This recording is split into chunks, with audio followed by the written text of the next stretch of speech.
Students, last lecture में हमने आपको न्यूटन कार्पस्कुलर थ्योरी के बारे में बताया।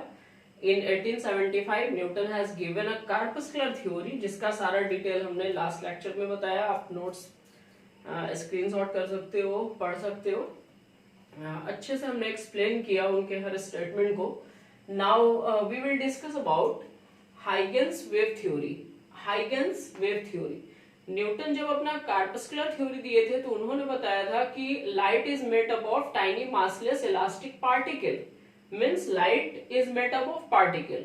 जस्ट आफ्टर 3 years in 1678 हाइगन गेव वेव थ्योरी। इन्होंने हाइगन साहब ने एक वेव थ्योरी दिया। इन्होंने बोला, इनका स्टेटमेंट है लाइट हैज वेव नेचर, मतलब अकॉर्डिंग टू हाइगन light is a wave nature. Light का नेचर कैसा होता है? वेव नेचर का होता है।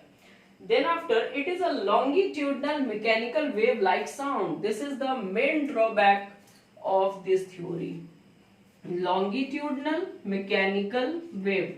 बेटा मैंने आपको 11th में वेव बहुत अच्छे से पढ़ाया है, एंड साउंड वेव में मैंने आपको पढ़ाया था कि साउंड इज अ, मैंने लिखा भी यहाँ पे like sound, sound wave is a mechanical wave.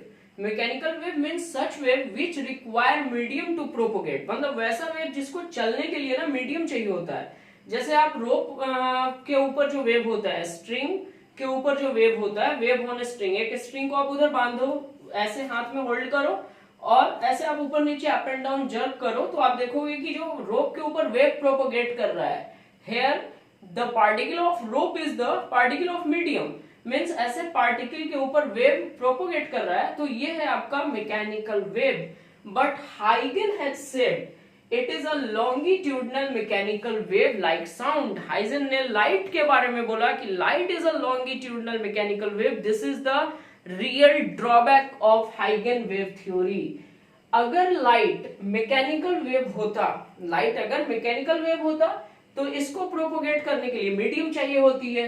अब मान लो कि ये अपना सन है, ये सन है अपना, अब यहां से लाइट निकला और ये है अपना अर्थ मान लो आप, तो सन और अर्थ के बीच में क्या आप हर जगह मीडियम है? नो। 5 किलोमीटर तक भाई एयर का इनवेलप है, 5 किलोमीटर अबाउट, यहां तक आप बोल सकते हो कि इधर एटमॉस्फेयर है, तो एटमॉस्फेयर में it may be a medium, but after that there is a vacuum, तो vacuum means there is no medium. तो अगर लाइट आपका मैकेनिकल वेव है तो सन से निकल के अर्थ तक लाइट क्यों चला जाता है, क्यों पहुंच रहा है? सन लाइट हर दिन हमारे पास तक क्यों आ रही है? उस टाइम लोगों ने क्वेश्चन अराइज किया।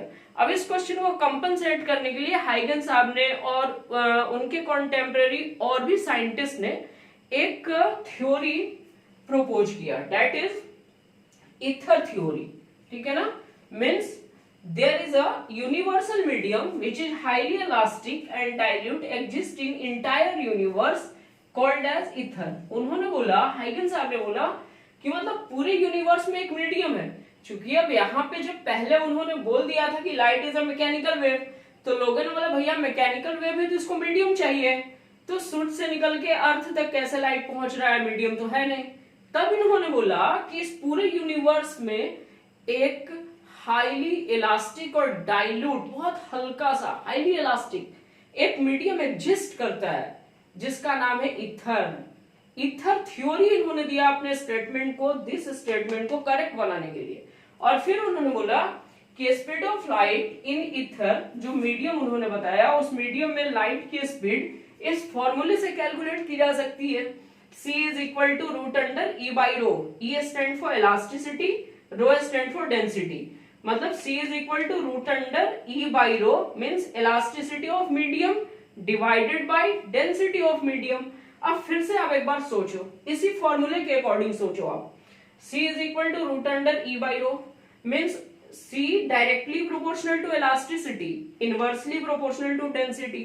आप सोचो कि क्या कोई मीडियम ऐसा हो सकता है जो मीडियम बहुत ज्यादा इलास्टिक हो, इलास्टिसिटी बहुत हो और उसकी डेंसिटी बहुत कम हो, मतलब बहुत लेस डेंस और डेंसिटी बहुत कम हो? पॉसिबल नहीं है। Means such type of medium can not exist. c is very large, c बहुत बड़ा है भाई, you know speed of light is bigger quantity, c is very large, so E must be large and E को बड़ा होने के लिए रो को क्या होना पड़ेगा, छोटा, must be very small, density कम होनी चाहिए। Such medium can not exist not detected, ऐसा मीडियम ना तो एग्जिस्ट कर सकता है, ना ही ऐसे मीडियम को आप डिटेक्ट कर सकते हो। Means once again this theory, some of the point of this theory is going to be failure. Now Huygens has successfully explained reflection of light and refraction of light. On the basis of his theory, I mean on the basis of Huygens wave theory, उन्होंने reflection of light and refraction of light को explain किया, successfully explain किया, but he could not explain rectilinear propagation of light. उन्होंने rectilinear propagation of light को prove नहीं किया। उसके अलावा जो आपका polarization of light है, पोलराइजेशन ऑफ लाइट को भी हाइगन वेव थ्योरी के अकॉर्डिंग आप प्रूव नहीं कर सकते हो। This are the basic lines, basic highlights of हाइगन वेव थ्योरी। आपकी एग्जामिनेशन पॉइंट ऑफ व्यू से बहुत ज्यादा इंपॉर्टेंट नहीं है, थ्योरेटिकल क्वेश्चन भी डालता है, अगर बाय द वे डालता है तो this points are enough for the satisfied answer. हाइगन वेव थ्योरी, और इससे पहले मैंने आपको दिया लेक्चर न्यूटन कार्पस्कुलर थ्योरी, दोनों में से कोई एक क्वेश्चन 3 मार्क्स या 2 मार्क्स में पूछे जा सकते हैं। These are the basic highlights of the topic. Thank you for watching. Thank you so much. Bye.